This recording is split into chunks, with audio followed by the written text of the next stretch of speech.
What do you know about chemical warfare? I don't know a whole lot about chemical warfare.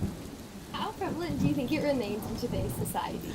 Unfortunately, probably too prevalent. I think we probably use it out in the world without realizing it. What are your opinions on the usage? I think that they are very bad. I don't think that we should use biological weapons at all. However, I think in certain situations it could be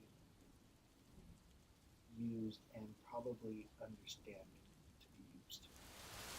But I may not agree. Okay, and then last question. I know this is a I understand. What time period do you think that chemical warfare was first utilized at large? March. I'd say World War The extreme prevalence of chemical warfare is lost in the eyes of people in modern society, as it is seen as something most prominent in World War I and the Holocaust. However, the detrimental effects of chemical warfare from that time and the damage that is continually being inflicted because of it has lasted residually from its introduction.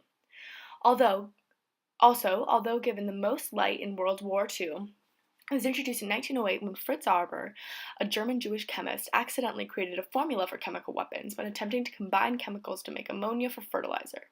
After Fritz Haber won the Nobel Prize for his ammonia synthesis, the Germans asked him to experiment with tear gas through the motives of wanting a quick and victorious end to the war. The origins of confusion as to where it began is because by the time of World War II, multiple adaptations had been made to the product to have an even more destructive intent. Chemical weapons such as chlorine and phosgene gases were released from canisters and thrown into trenches and dispersed by the wind.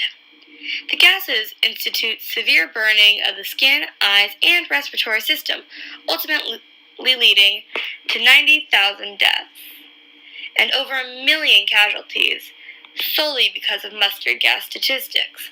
The impact and how this completely altered the course of war history and patterns is extreme. It allowed for these easy and cheap, replenishable ability for mass destruction and death.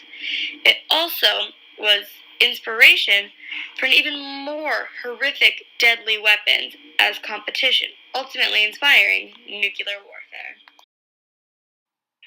The introduction of chemical weapons not only polarized countries, caused devastating environmental impact, and caused the demolition of hundreds of thousands of lives. Recently, when Syria launched an attack on the rest of the world, the U.S. and other countries were forced to look for new partners, polarizing Syria based upon newfound laws about the use of chemical weapons. It also polarized families, one of the most traditionally stable environments during this time. For example, Fritz Haber's wife, a chemist, like himself, shot herself in the heart after discovering the all but white collar pursuits of her husband.